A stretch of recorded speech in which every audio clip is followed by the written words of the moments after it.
little different mode. So it feels good.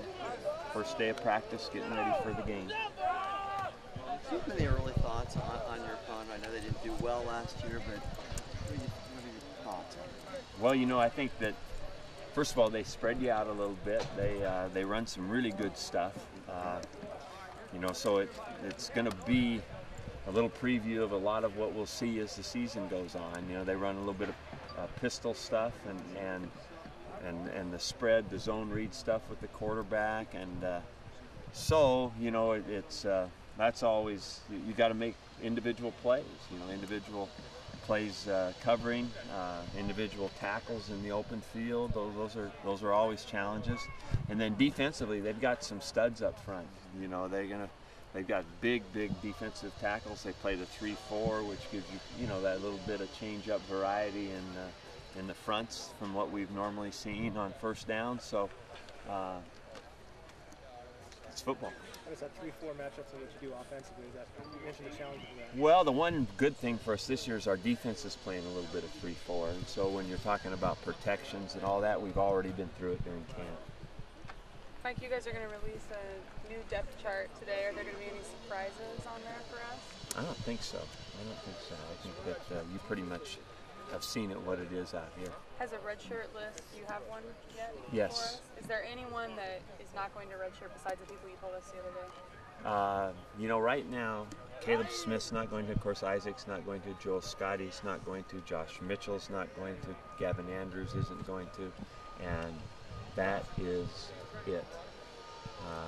So whatever that is, the rest of them, they're redshirting. So Gilmore redshirts? Yeah. Kobe Prince tried to go today. Do you expect him? I don't know.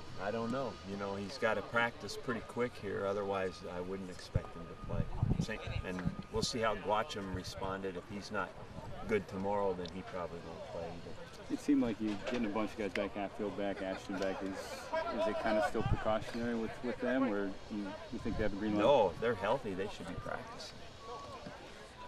Tell me a little the decision for you calling the plays on offense this season. You know what? It is totally to do with I just missed it.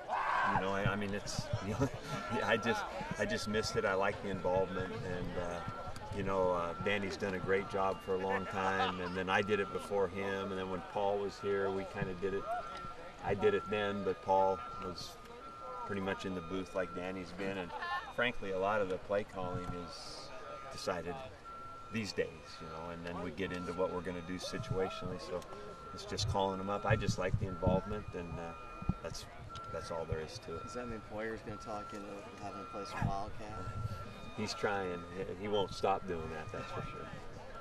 Which, and having Cab back to practice, are you envious of his golf cart? Yeah. I'm glad he has his golf cart. I think it looks like it's going to be, as time goes on, it's going to be hard to keep him in it. That's the key. Coach, with Guacham on the mend right now, who are you projecting are going to be your starting 3 wideouts come the Nicholls State game? Well, this you know, of course Cooks and Wheaton will start, and Kevin Cummings will start at the slot. Nicholls State this week, Wisconsin the next week. How much of the playbook are you using, and hiding? Everything we need to try to win. I'm never worried about that. You know, we just, you know, you put in a whole big inventory of things during fall camp, and then you look at the other team and you pull stuff out to run, and I think you have some thoughts about a long-term plan, but really most everything we do is in a short 1-week lifespan. Your suspended list the same as the 5 guys who mentioned a while ago? Yeah. Nicholls State playing a 3-4 gives you I mean, a lot of teams in the conference now are going to that. A lot of people are, and if they're not doing it on first down, they're doing it on third. So, you know, it's as the spread offense is going, so are the 3-4 defenses growing. Is that partly why you're maybe running some more of it yourself? Yeah, and I think it also has to do with the versatility of our athletes. That's always real important, Mike. And we've got some athletes that need to be on the field. We're pretty deep in the safety position, and so it gives us a chance to play a couple more guys there. Should we be anticipating more of a 34 as opposed to a 43 this year? Oh, as a substitute defense, it's not going to be a first down defense for us probably.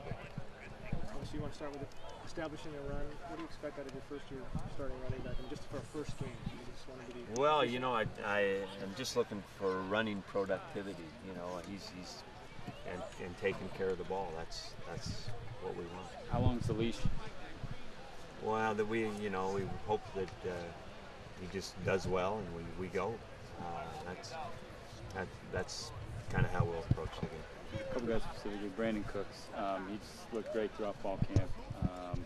In addition to the new hair color, but so what have you seen from Brandon this year that makes you think that he's going to be good? Oh, you know, it's really not what I've seen as much this year as what he's done all year. He's worked.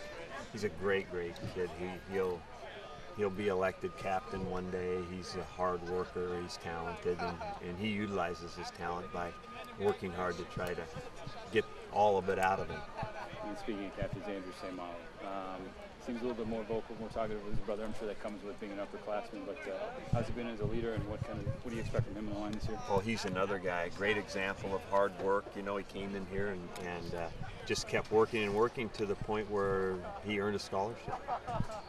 Are you satisfied with how his brother's come along in his first camp? Oh yeah, really. I mean, we couldn't ask more of him. You know, you can imagine putting him at center, right in the middle of this thing. But he's pretty much wise, tough, and talented beyond his years. I mean, I think he's ready to play, and it won't be easy for him. I mean, it's going to be very, very tough. And this team has, you know, a way 300 pounds. They have a couple of Castros that roll in and out of there, so. You know, it's going to be a tough game for him. Beyond that, Nicholls State, is there a matchup that concerns you? That one does, yeah. You know, our whole offensive line has a lot to prove, so, you know, that's a good matchup in this game.